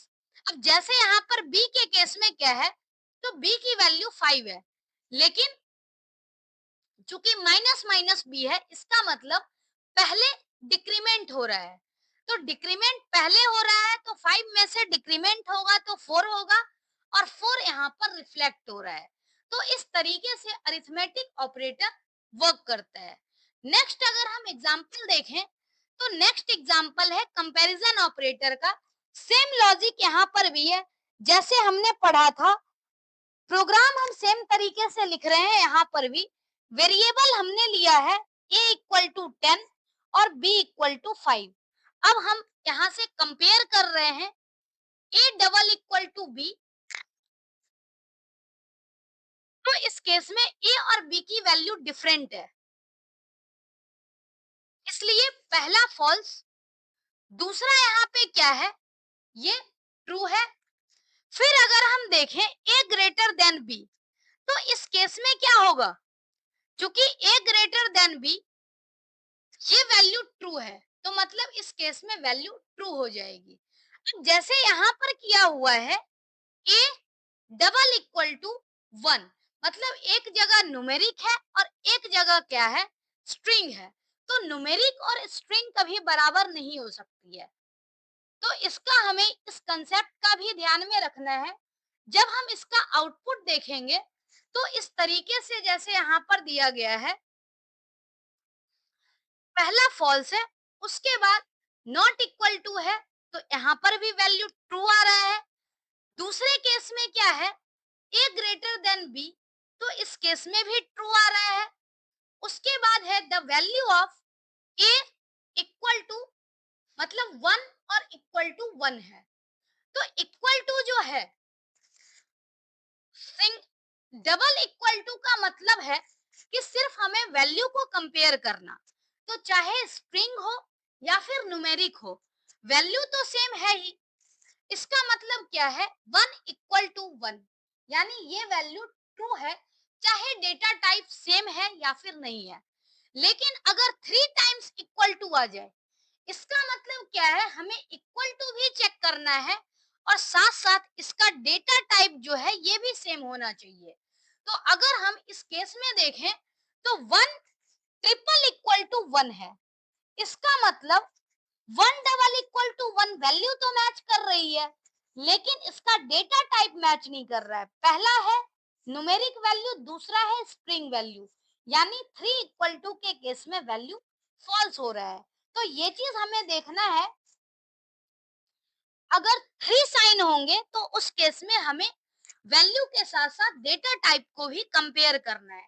तो ये जो हमने बेसिकली एग्जांपल में डिस्कस किया, जो नॉर्मल हमने कंसेप्ट में पढ़ा था वो कोड को डिस्कस नहीं किया, लेकिन जो डिफरेंट थे वो डिफरेंट कोड को हमने अपने प्रोग्राम में डिस्कस ही किया है। जैसे कंपैरिजन ऑपरेटर हो गया।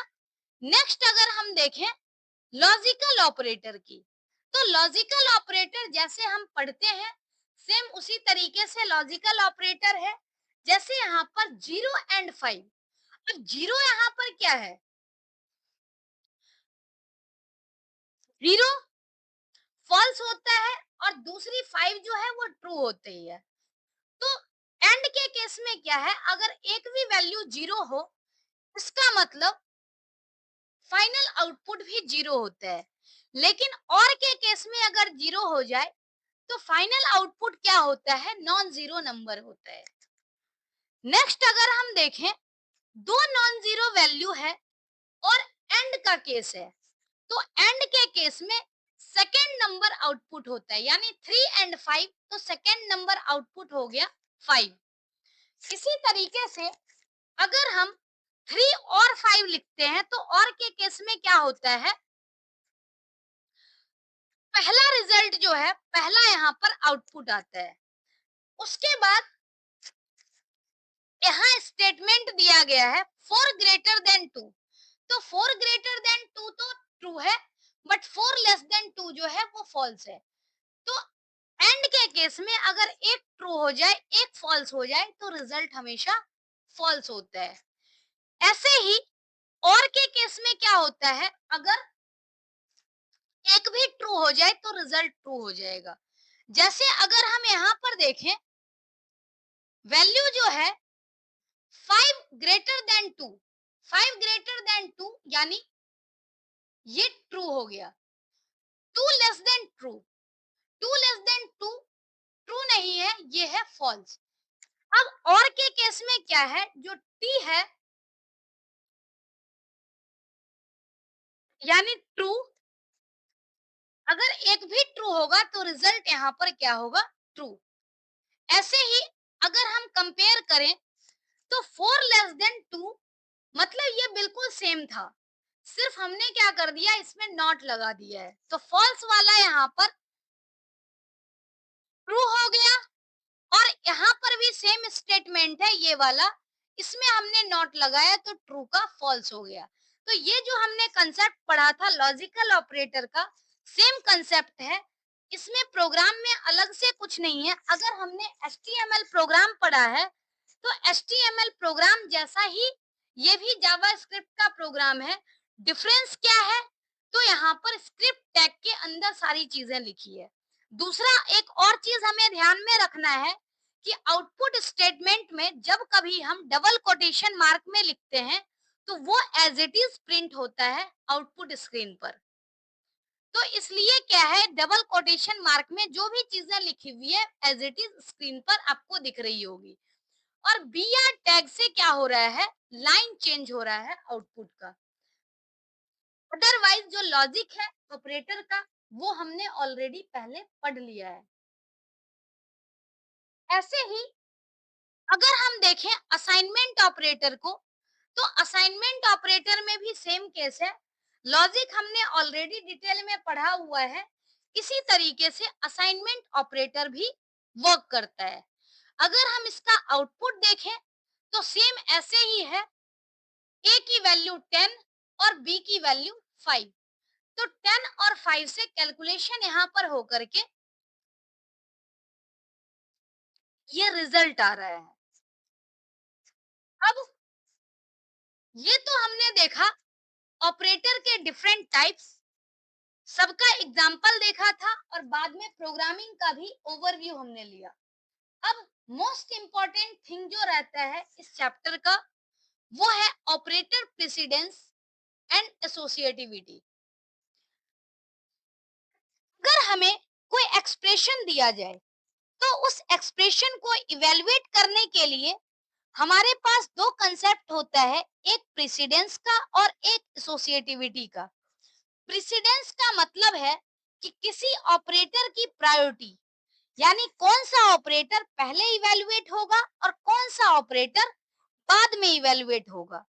तो प्रेसिडेंस क्या है? It ensures the priority of a operator to be executed when a single expression contains multiple operators। यानी एक ऑपरेशन में, एक एक्सप्रेशन में जब मल्टीपल ऑपरेटर्स हो तो उसका जो इवैल्यूएशन होता है वो प्रायोरिटी के आधार पर होता है। प्रायोरिटी डिसाइड करती है कि कौन सा पहले इवैल्यूएट होगा और कौन सा बाद में इवैल्यूएट होगा। अब जिसकी प्रायोरिटी हाईएस्ट है वो पहले इवैल्यूएट होता है, जिसकी प्रायोरिटी लोअर है वो बाद में इवैल्यूएट होगा। तो ये तो कंसेप्ट है ऑपरेटर प्रेसिडेंस का। दूसरा अगर हम बात करें एसोसिएटिविटी की, तो कई बार ऐसा भी होता है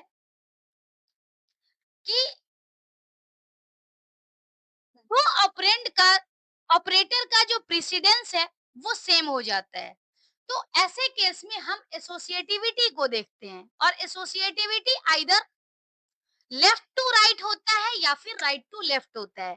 नॉर्मल केस में ज्यादातर जो ऑपरेटर हैं वो लेफ्ट टू राइट एसोसिएटिव है।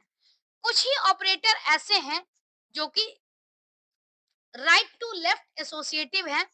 तो अगर हम राइट टू लेफ्ट वाले का ध्यान में रख लेते हैं तो हम इजिली लेफ्ट टू राइट को याद रख पाएंगे। जैसे यहाँ पर एक एक्सप्रेशन दिया गया है 6+3 स्टार 10/2।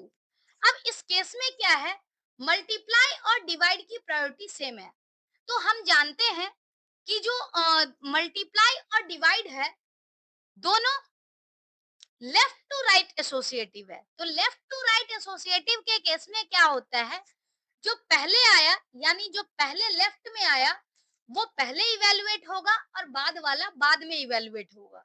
तो भले ही प्रायोरिटी चाहे सेम है, यहाँ पर स्टार पहले आ रहा है इसका मतलब स्टार पहले इवेलुएट होगा और जो स्लैश है, जो डिवाइड है वो बाद में इवेलुएट होगा। तो ये कंसेप्ट है एसोसिएटिविटी का। अब हम लोग एक टेबल देखते हैं जिसमें हर एक ऑपरेटर का प्रेसिडेंस और एसोसिएटिविटी दिया गया है। जैसे यहाँ पर ऑपरेटर्स के सिंबल है और ऑपरेटर का मतलब क्या है, उसकी एसोसिएटिविटी क्या है और हर एक ऑपरेटर का प्रेसिडेंस दिया गया है। जैसे ही टॉप से बॉटम की तरफ आते हैं ऑपरेटर का प्रेसिडेंस कम होते जाता है।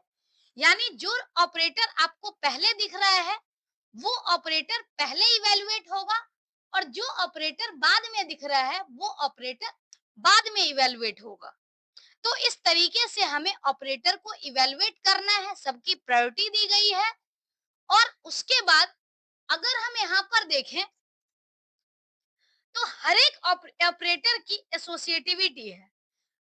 इसमें जो यूनरी ऑपरेटर हैं जैसे इंक्रीमेंट, डिक्रीमेंट, लॉजिकल नॉट और ये तीनों ऑपरेटर जो हैं ये राइट टू लेफ्ट एसोसिएटिव है।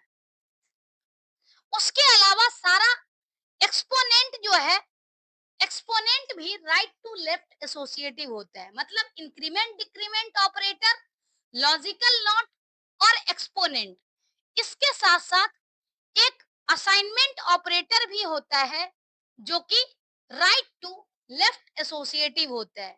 तो अगर हम एसोसिएटिविटी याद करना चाहें तो हमें याद ये रखना है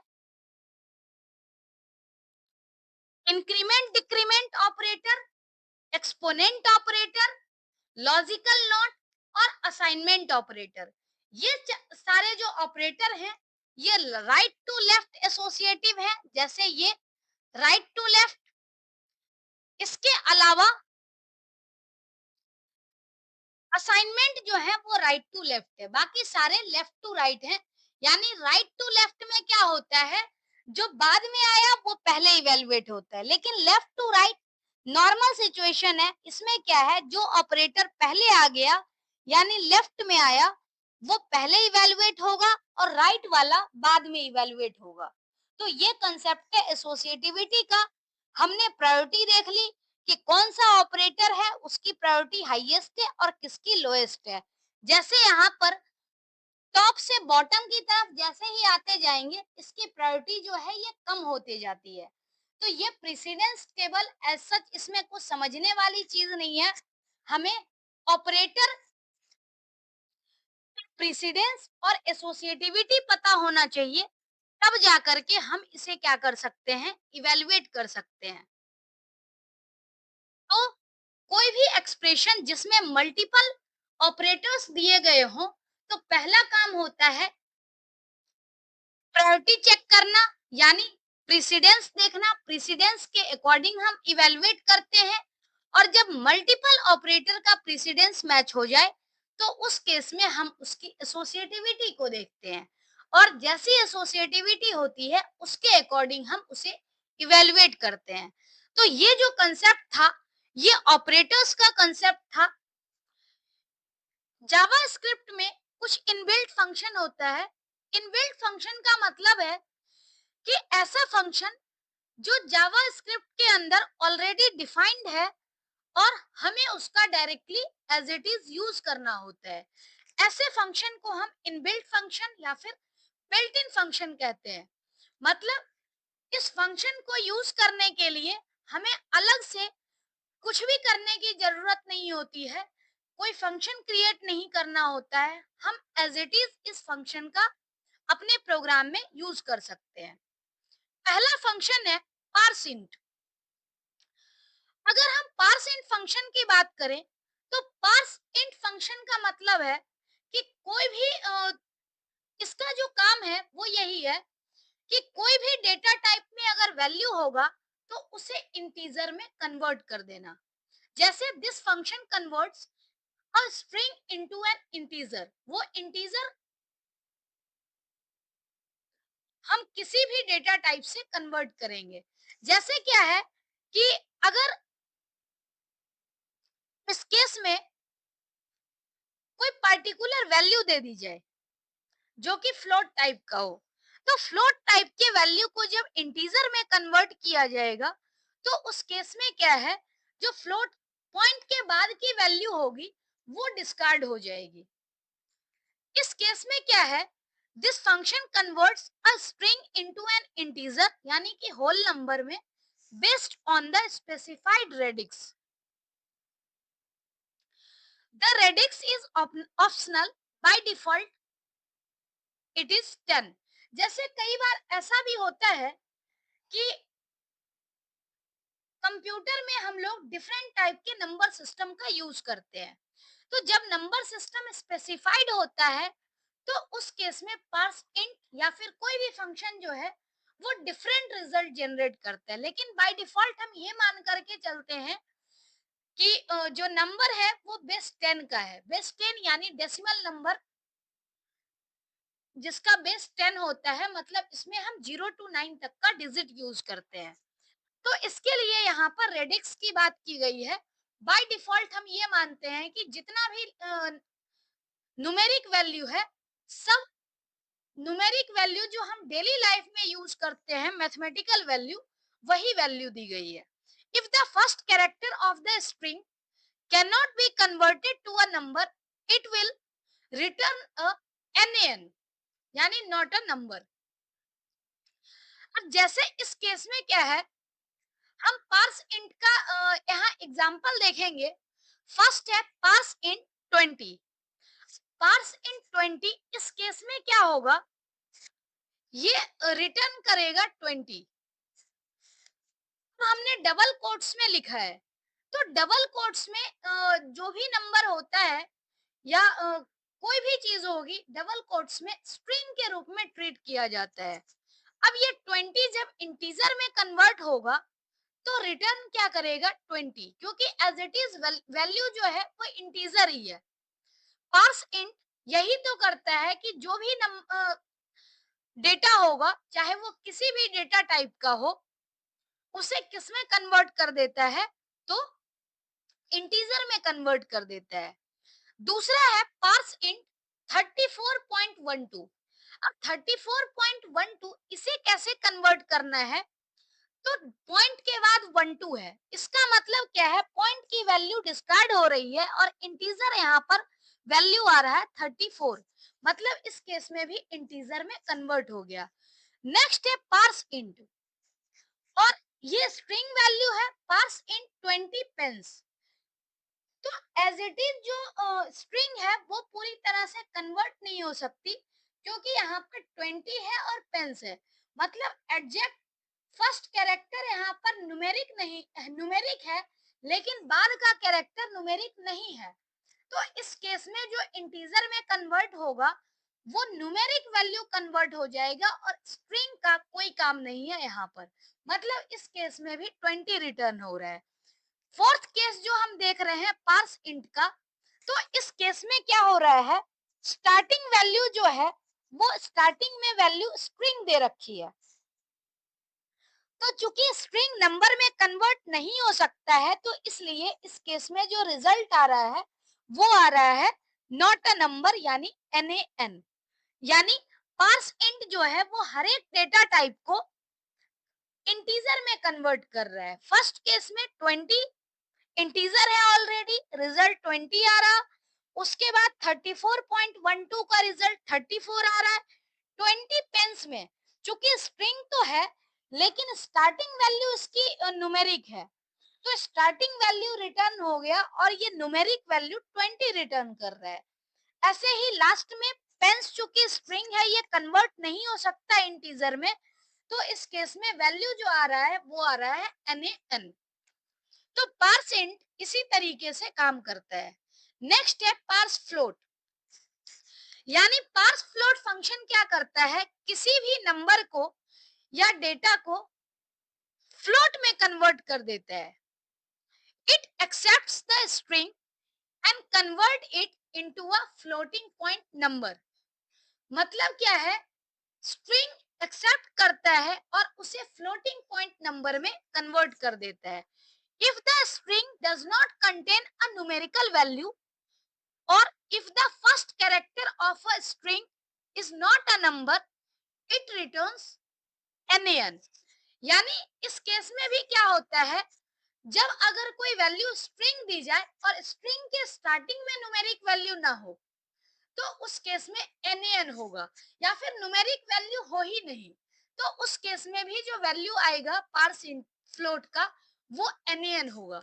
लेकिन अगर स्ट्रिंग वैल्यू हो बट स्टार्टिंग में न्यूमेरिक वैल्यू भी हो तो उस केस में न्यूमेरिक वैल्यू में कन्वर्ट हो जाएगा। जैसे यहाँ पर देख रहे हैं पार्स फ्लोट,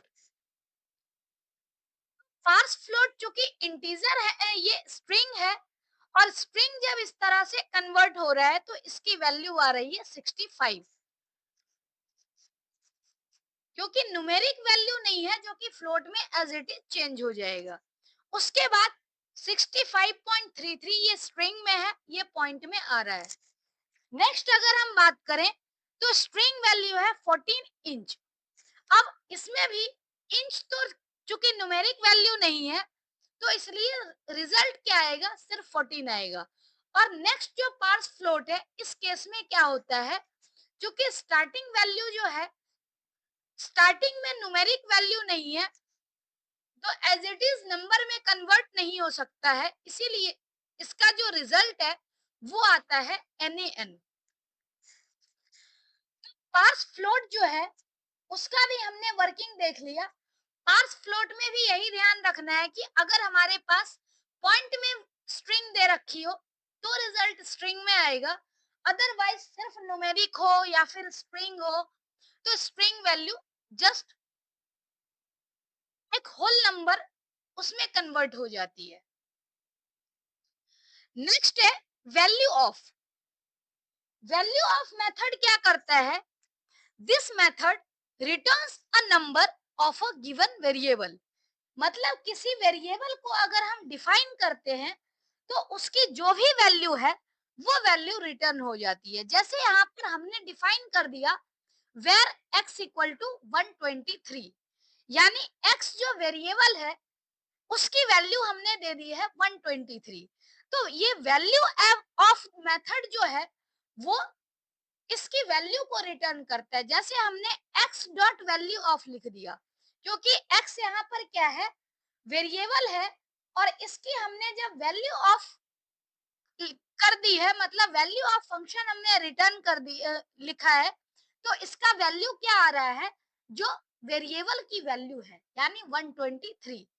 इसी तरह से दूसरा एग्जांपल है where num equal to NaN, यानी नंबर की जो हमने वैल्यू दे दी है वो NaN है।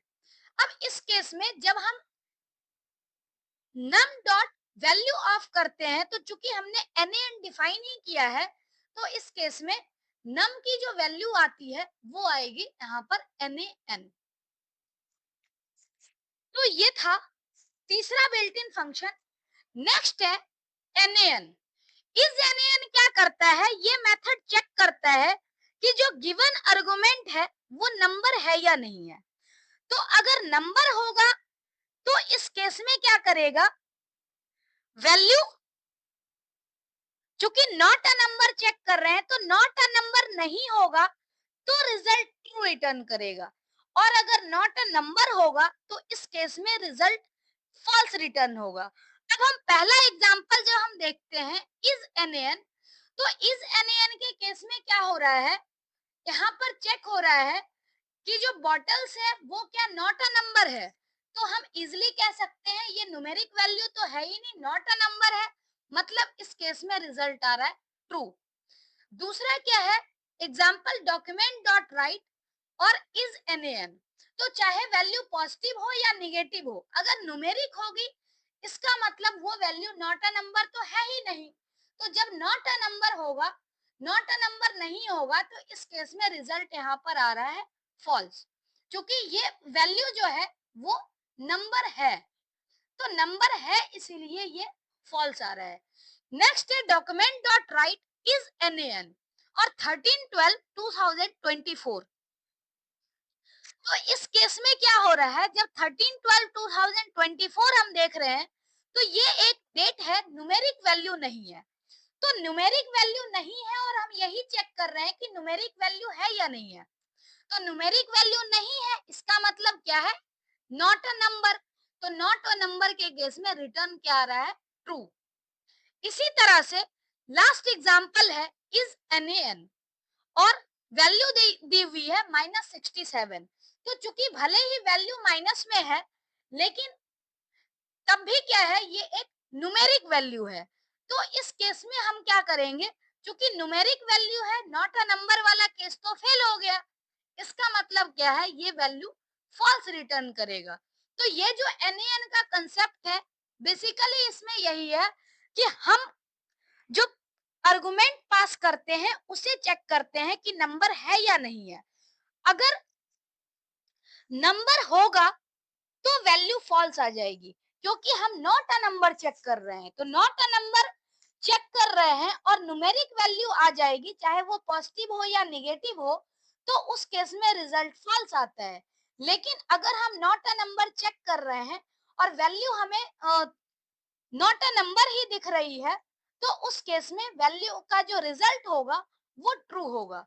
तो हमने आज जो पढ़ा है कुछ इनबिल्ट फंक्शन, पार्स इंट जो कि कोई भी डेटा को इंटीजर में कन्वर्ट कर देता है, ऐसे ही पार्स फ्लोट जो कि गिवन डेटा को फ्लोट में कन्वर्ट कर देता है।